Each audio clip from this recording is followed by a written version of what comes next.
Hello you guys, it's me Alexia and this is The Ranting Shop, and today I'm gonna be reviewing Putaringonit Season 2 Episode 5, I believe. So in this particular episode, not too many things happened, but we did get to get another layer of these people's relationships, and we are able to, I suppose, understand some of the behavior that they've been exhibiting thus far. So we left off last episode where Alexia was so frustrated and unheard, and she just felt invisible by her partner that she just felt the need to walk up and leave out of frustration. He then proceeds to follow her, and instead of finding out why she's mad or why she's angry and frustrated, he says to her, why do you have a problem with this woman? Completely missing the mark, as she rightfully said in the car. It has nothing to do with the woman and everything to do with you. And later on in this episode, we see why. So when she comes back with Dr. Nicole and everything, comes back to the session, Dr. Nicole says to her, well, it's not really his choices that's making you upset. It's your feelings towards his choices. So you have to regulate your feelings within this process and allow him his process. The whole function of this show is to kind of push these couples to have conversations, to move the relationship either forward or let it go. And if you don't completely allow your partner to go through the process, then you're kind of relinquishing the purpose of the process and removing the reason why you're even here. Because as Dr. Nicole says, if you're not allowing your partner to go through the process and you're doing subtle things to kind of control how they react to things or how they do things or go about things, then you have to ask yourself, why are you even there? I know that Darian is kind of very harsh and callous with the way he goes about things, but he still should be allowed to have his process and go through what he needs to go through. Because another thing Dr. Nicole said to them was you don't know Darian's end goal. You don't know why he's continuing to go on other dates with this woman. You don't know what he's seeking. So allow him to see what he wants to see. Allow him to go through what he needs to go through, you know. But then I also understand where Alexia is coming from because, again, it's the issue of transparency. There's none of that transparency there. So for her, I suppose, to feel comfortable with his process, I feel like he has to make her feel comfortable and to share his experience or what he's going through or what he hopes to find or what he hopes to seek with his partner, so that she feels less unsure and less insecure. That's it.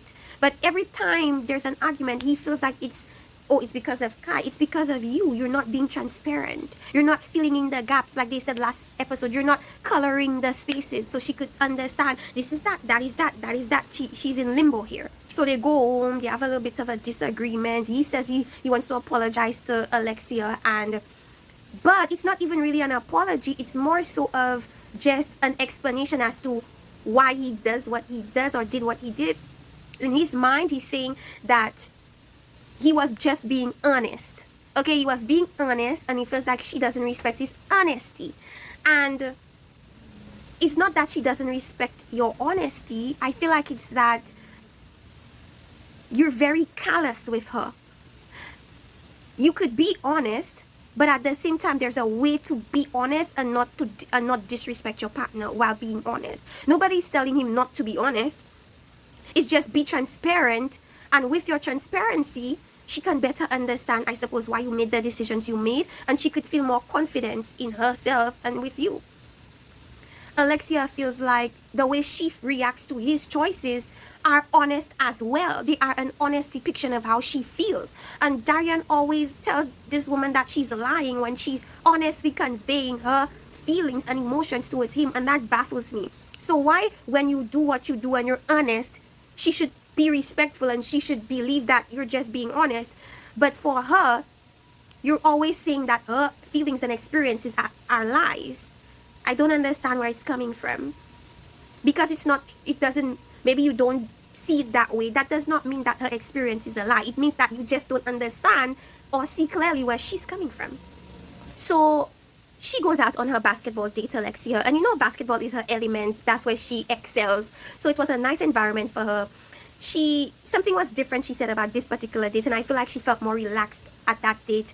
She, of course, was in her element, a basketball court, and she was able to, let her guard down and be herself and not focus on Alexia and Darian, but focus on Alexia. Because a lot of the time she keeps saying or bringing Darian into her conversations with these other guys, and for once, she did not do that. And even when the date asked her about her relationship, she didn't want to talk about it because I suppose she just wanted to focus on her connection with that particular date. And that's progress, because it's becoming more about you, Alexia, as opposed to you and Darian, which is good, especially when it comes to wanting to open yourself up to new experiences and new situations. So Monty has children, and of course Alexia is asking him, would you want other children? And he says that yes, he does, but within a relationship situation, which is what Alexia feels like she likes to hear. That she feels like Monty knows what he's talking about. He has a maturity to him that of course she doesn't get from Darian, and so she appreciates that from him.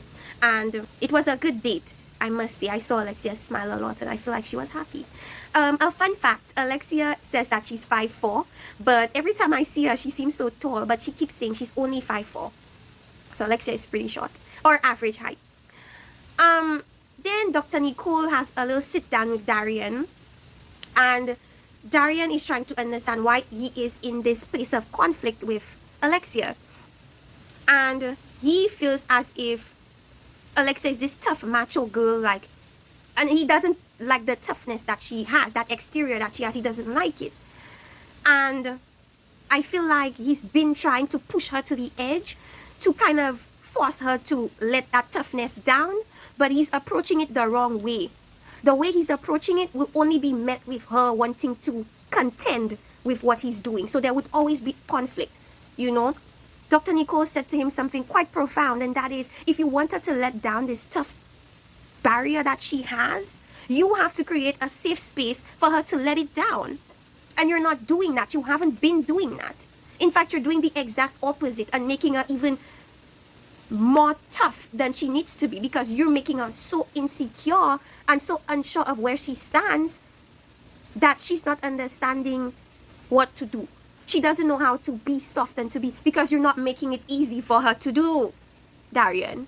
It all stems back to you, but then you're not taking accountability for your part of how Alexia responds to your actions and choices. I don't know if he's purposely trying, like, not wanting to see, or if he's genuinely not understanding. But that's where communication needs to take place. And that's where communication is important. But as we saw, when they communicate, they start from 1,000 and go to 1,000,000. And we're left dumbfounded. That's not communication. Before I even speak about Kai, Alexia said something quite, important in regards to her explaining the whole situation and her responses to it. And that's very earlier on when they were having the conversation, and she told Darian, it's not Kai that I worry about or I care about. It's the fact that coming into this situation, I thought I would be priority and everybody else would be second. But then going into things, she came to the understanding that she's not the one that is of priority. He is making himself the priority. By choosing to go on all these dates with Kai, he's making himself the priority. He's not making you the priority, and that's the issue. That's the issue. So he goes on a date with Kai, and Kai is over the BS. She's done with the playing around. What are you doing? What are you gonna do? Right? Make your choice now. Are you gonna be with Alexia, or are you gonna be here? Make your choice ASAP. And all that pressure, all of a sudden he couldn't deal with it. He said he couldn't work under these conditions, because the whole time it was Kai was like his safe space, his peace away from Alexia. Now she's putting that pressure on him, like, I don't want to be your helper anymore.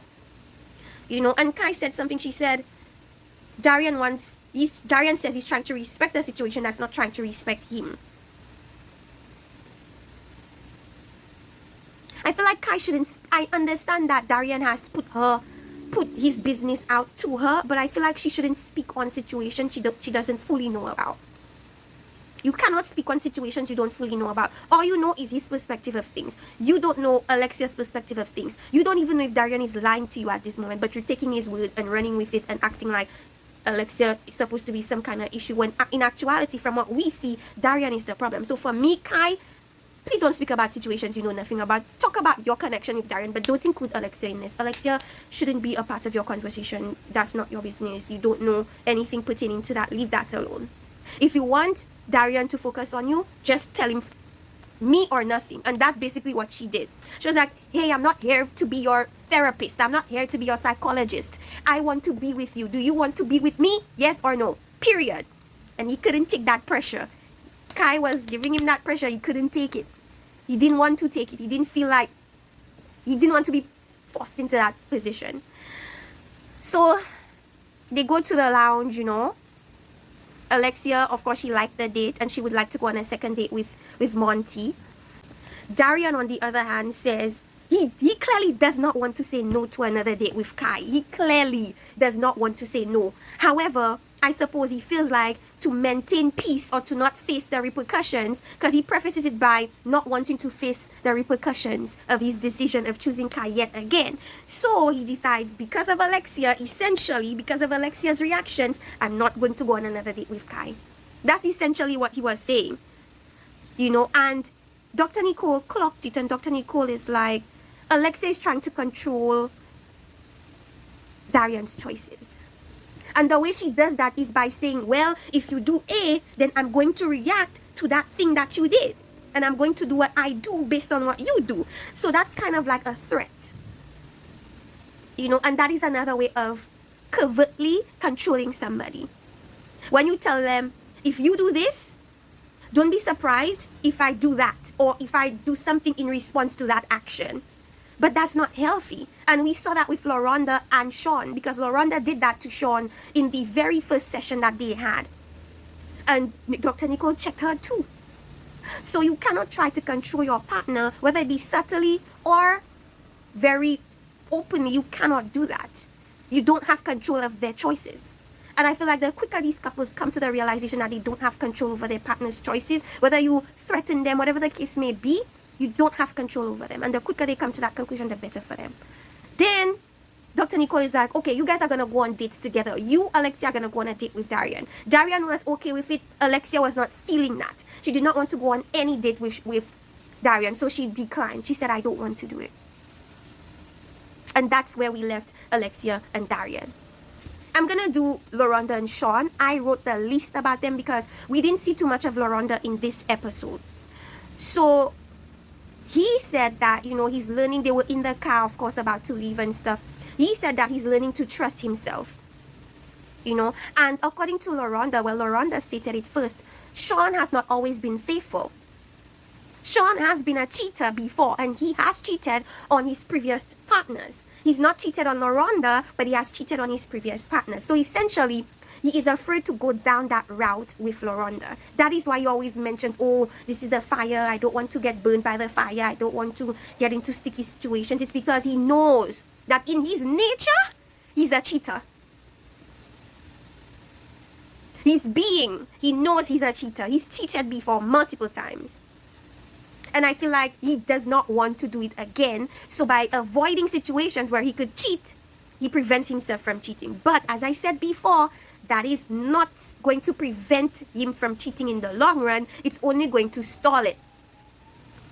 Because if you have it in your mind that you might cheat, then you are going to do it eventually. You may not do it now, but you will do it eventually.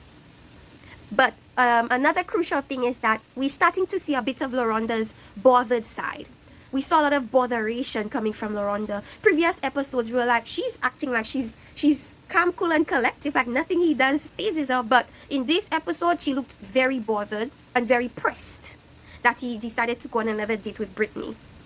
And she was asking, okay, why a third date? And brings up his unfaithful past, you know. And she's like, do you like her? And then he's like, well, I think we're this and I want to see this, whatever the case is. But as I said, he doesn't want to cross the boundary, but he does state that he liked the date. They do have a lot in common. I see she passing the tissue on his lip. Girl, okay?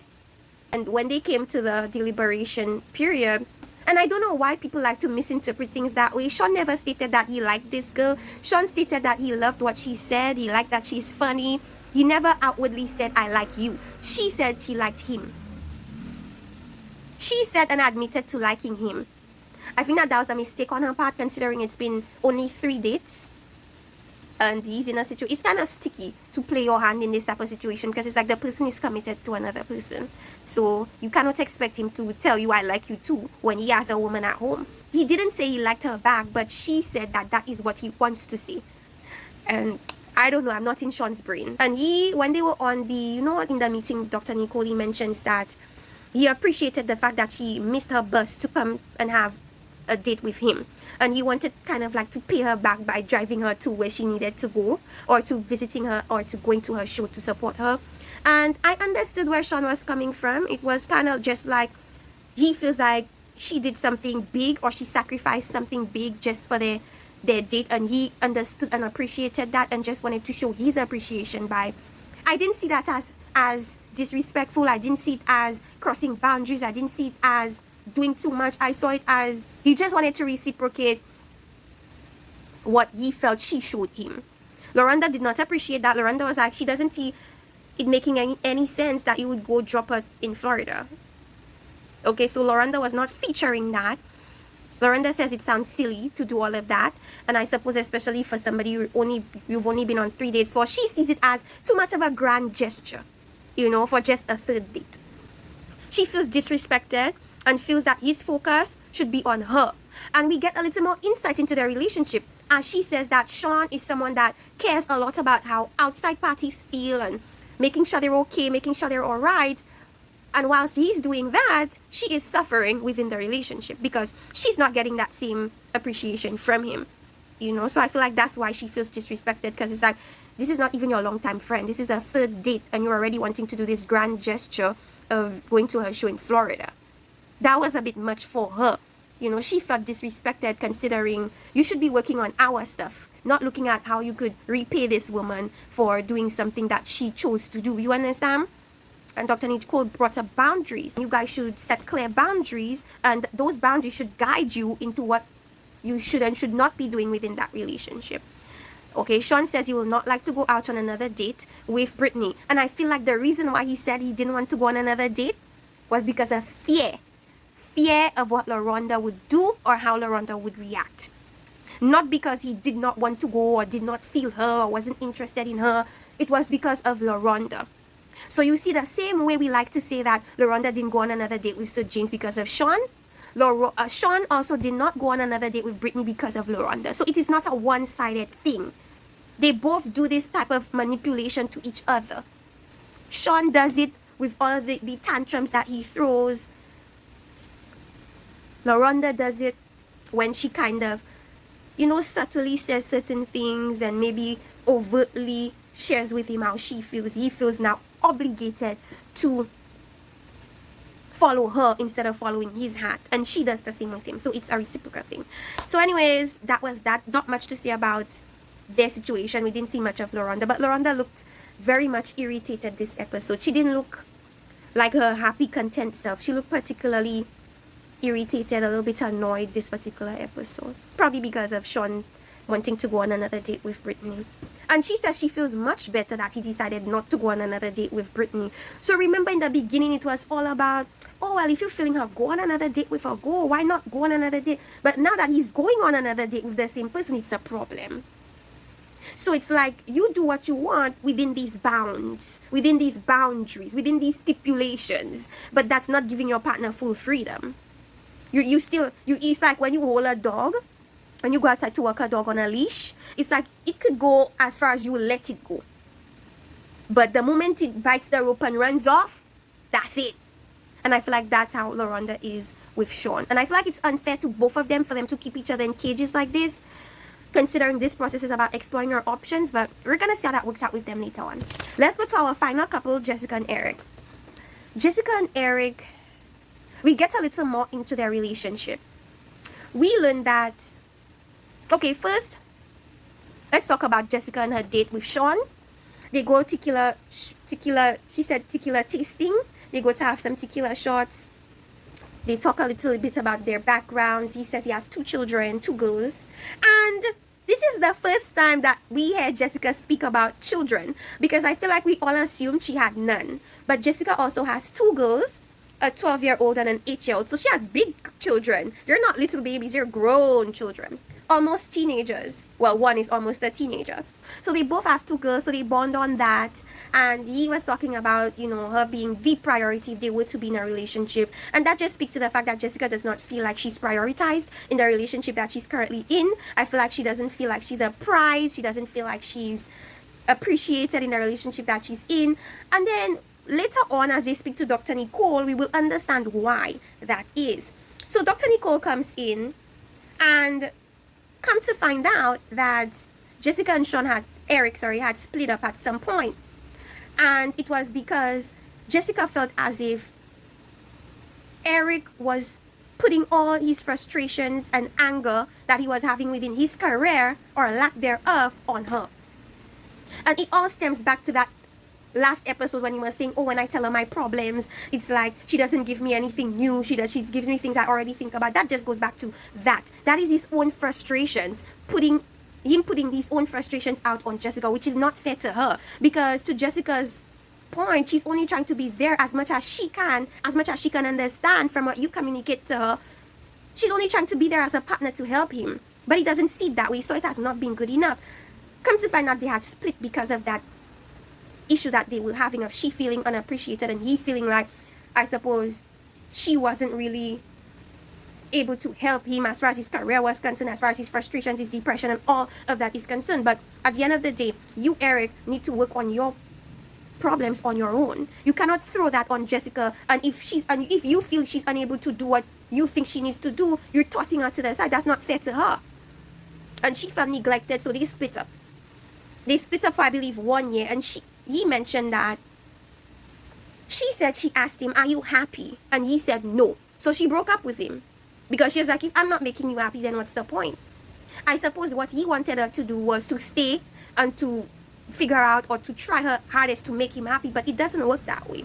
If you're not happy within your own self, there's nothing your partner could do to make you happy. So he was putting too much on her, and it wasn't fair. And he said, you know, he had been retired from his career. I'm thinking it's not necessarily a retirement. It's more so maybe he was let go. I'm thinking it's more so of a let go situation, and he was trying to get it back. And she left because he was, you know, letting all that mess on her that was not fair. She said she needed love, you know, so she looked for it, or I said she needed love, and she looked for it elsewhere. And it happened to be this guy she was and had been conversing to on social media, and he made himself available, and she was in a vulnerable place, so she let that happen. And so they were, within a week, they were with each other. And he says it was another pro ball player, so that added insult to injury for him, because you not only left me when I was down, but you left me for another NFL player, and you know that I'm struggling to get back in the NFL. So I suppose he felt double slapped from her and what she did, and double disrespected, you know. He thinks or thought she should stick around through the good and the bad. His thing is, you want to stay with me when it's all good, but the minute it gets bad, you want to leave. But my response to that is, the minute it becomes toxic for her mental health, or she felt as if it was not safe or secure for her mentally, then I believe it was right for her to go. I believe that too many times women stay in toxic situations because they want to be ride or dies. What reward do you get from being a ride or die? A marriage? It doesn't make sense when you really think about it. So I'm happy that she did leave when she came to the conclusion that the situation was beginning to wear on her and beginning to be toxic towards her. Now, the pace or the quickness with which she moved on, or seemed to have moved on, that's a little bit questionable, because it's like she jumped from one thing to the next. But I feel like it was just her seeking love, seeking companionship, seeking friendship, seeking somebody to speak to beside him, and she just jumped to that other situation. Whether it was right or wrong for her to do, it seems very questionable for her to have moved that quickly. That's why Dr. Nicole asked her, were you guys talking previously? And she was like, well, they did start speaking on social media. So more or less, yes. You know, he was giving her that love in the comment section. He was giving her all of that. So she appreciated that and jumped to him for that support. Then they had a FaceTime incident where that same person called her on FaceTime, and she said that she didn't know it was him and all of that. Now, all of this is what's making Eric insecure. The fact that Jessica is not going to be this woman that's going to stay with him during toxic situations makes him extremely insecure. And also the fact that he doesn't have his career, that NFL career that he, I suppose, placed so much value on, became part of his identity. Now that he doesn't have it, it's like he's missing a part of himself. And that has to be difficult, but it's something you have to work on yourself. You can't put that on your partner. And he said something profound. He said, while I'm out here trying to get my job back, you're just here to hop on another man. That's how he saw things.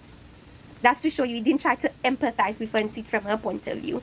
Of I just needed love at that point and you were not giving that to me, so I had to seek it elsewhere. His mind is my career, my career, my career. I need somebody just to support me while I go get my career, go look for it, go get it back. And she was like, nope.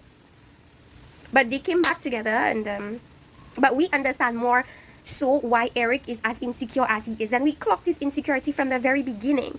Through his hairline, we could tell that he was trying to grasp onto something that was of the past. Whether it be his career, whether it be the person he used to be, the popularity, the money. He's trying to grasp that again. And he has not been successful.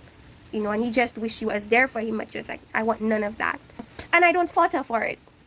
If it's a toxic situation, leave. Don't stay to prove that you're a ride or die, especially when the guy's telling you he's not happy. What's the point in you staying? Are you now supposed to be his clown to make him happy? Anyways, she said she liked the date and she would go on another date with him.